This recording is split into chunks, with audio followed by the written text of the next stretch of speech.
it's me again, Gretchen Winters, Director of Marketing for Birch Travel. And today we're going to talk about Cancun and the Mayan Riviera. And we have a very, very special guest with us, my good friend Miguel from the Ocean Coral Turquesa. He used to be at the Ocean Maya Royale, but they're sister properties. So welcome, Miguel. We're happy to have you here all the way from the Mayan Riviera, you lucky dog. Thank you so much, Gretchen. It's always a pleasure to see you, to have a chat with you, to have a word with you. And yeah, we're here at the Mayan Riviera. You know, we are having, somebody has to do this job. Yeah, exactly. Well, it's a good place to have to work, I'll tell you. What So can I tell you? Yes. we kind of want to get people some good insider info, and we figured you're the insider guy because you're right there, every on a daily basis with everything that's going on, to give us kind of an idea of what's happening with COVID protocols. And first of all, I guess what's happening at the airports when people arrive, what can they expect when they arrive in the Cancun airport?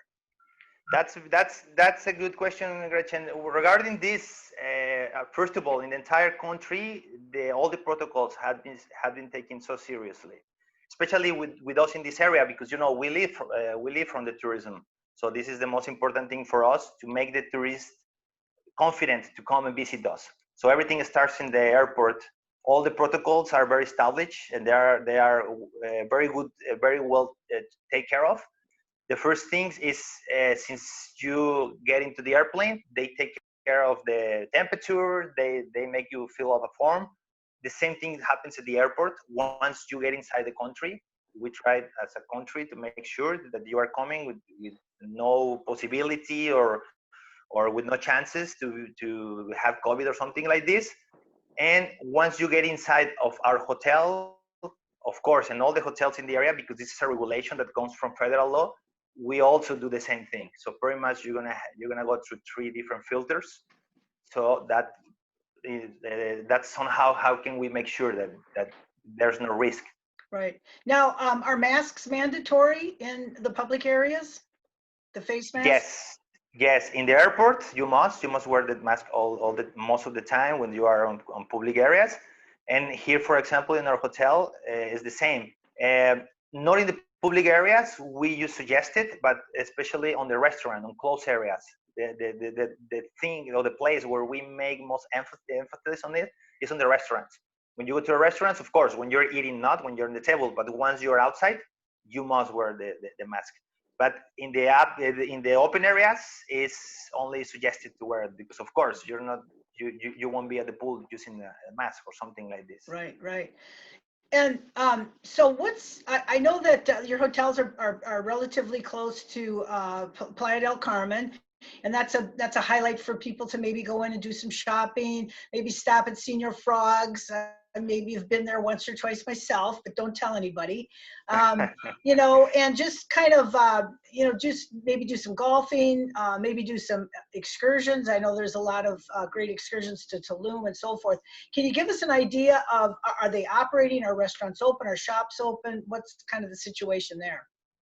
Yes, Gretchen. Right now, the whole state where we are at, the Mayan Riviera, the state of Quintana Roo, we are under the yellow stoplight. So that means that we are allowed to have activities, we are allowed to have open restaurants, of course, hotels and places with capacity of 60%. So that helps to keep the social distancing, and for us that provide the services, we can control the social distancing.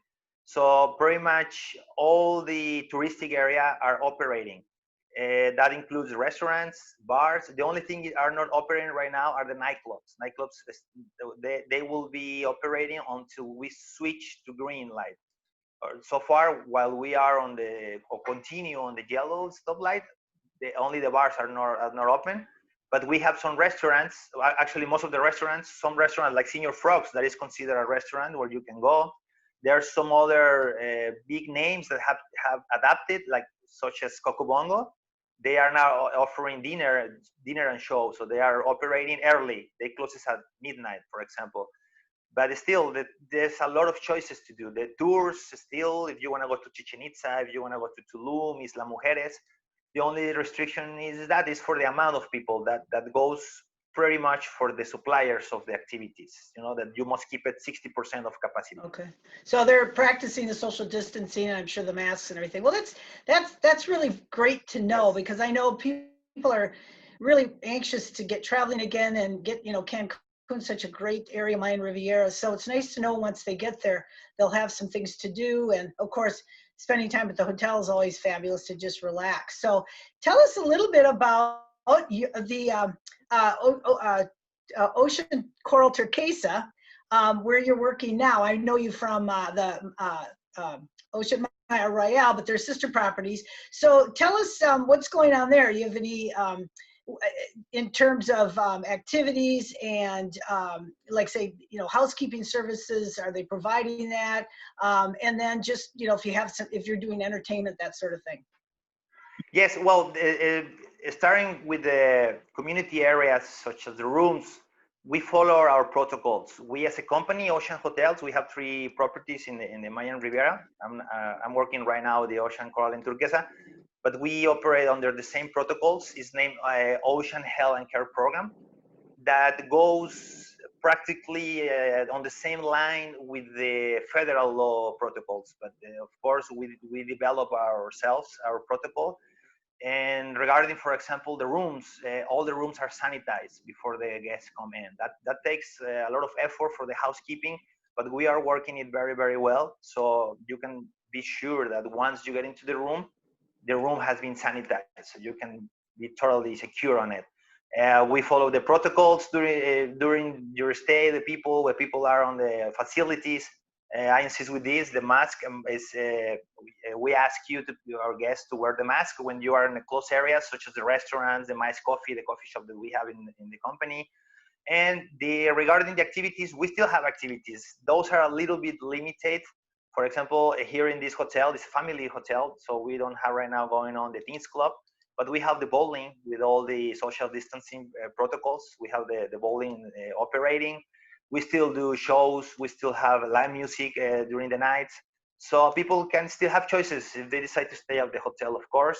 Beyond the regulars, which are the restaurants, you can have dinner. We have 10 a la carte restaurants, and we are operating depending on the occupancy.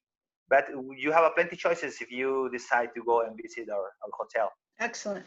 So when you talk about occupancy, that makes me wonder. I just know that there's a fewer crowds, which is really nice. And it's really kind of probably easier to get through the airport. Not as long of lines. So that's a real plus. I think now would be a fantastic time to get down to Mayan Riviera into Cancun, where it's not so overcrowded. You feel like you got a little bit the beach to yourself and that sort of thing. So speaking of the beaches, I know that there's been a couple of hurricanes that have kind of just whispered their way by, which is always, an issue this time of year, but I don't think there's been much damage. Can you kind of give us an idea of what's that like and what the beaches are? I know Seagrass is another issue.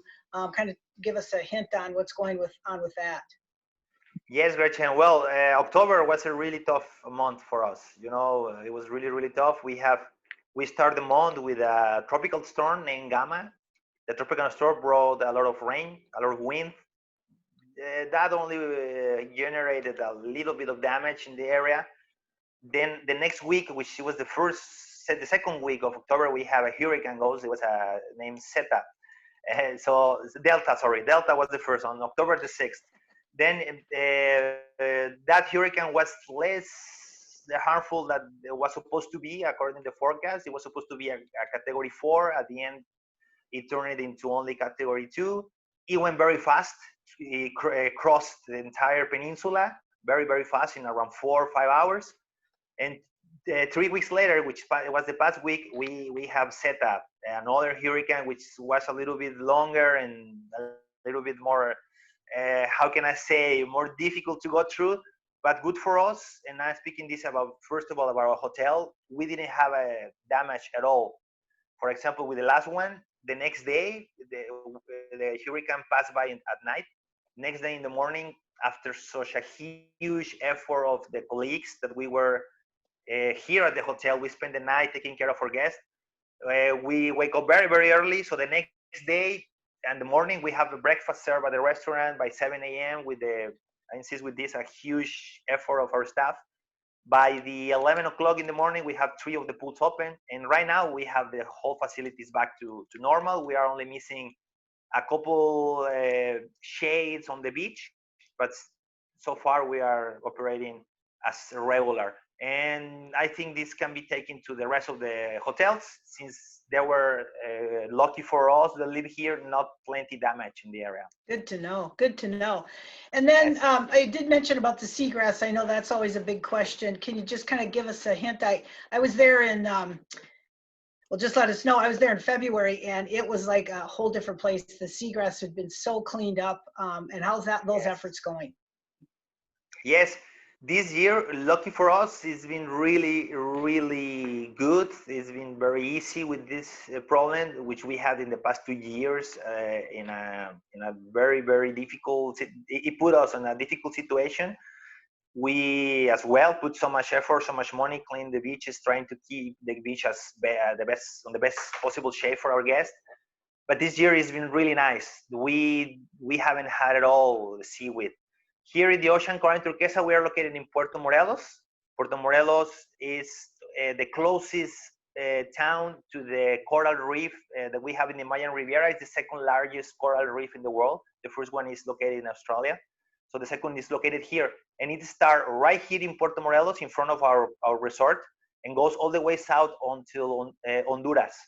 So that's good for us because the beach is really nice. People can enjoy the reef. If you want to do maybe a snorkel tour, which is very, very easy to do because we are right in front of the coral reef. And this is good for us because people can enjoy even more the beach. The beach is looking very nice, turquoise, and the water is really good. Actually, in this area, the beach looks like a swimming pool. You know, it's very, very calm, the beach, and very nice. Excellent. You have to see it by yourself, Gretchen. Yeah. Hey, okay. I might be trying to get down there in December. So That's nice. so fabulous to see you, Miguel. So wonderful. I can't thank you enough for joining us and kind of bringing us the details directly from the Mayan Riviera, Cancun, Puerto Morales, that whole beautiful area. So once again, thank you so much for joining us. Good to see you. And hopefully I will see you in person before too long. So thank you really very hope much. so, Gretchen. Everybody's welcome here. If you decide to come and visit us, it will be great for all of us here at the hotel and all your viewers and your friends and your clients. It will be amazing. Absolutely. Most friendly, wonderful staff in both those hotels. So thanks again, Miguel. Thank you so Take care. much. Bye-bye. Thank you. Bye-bye.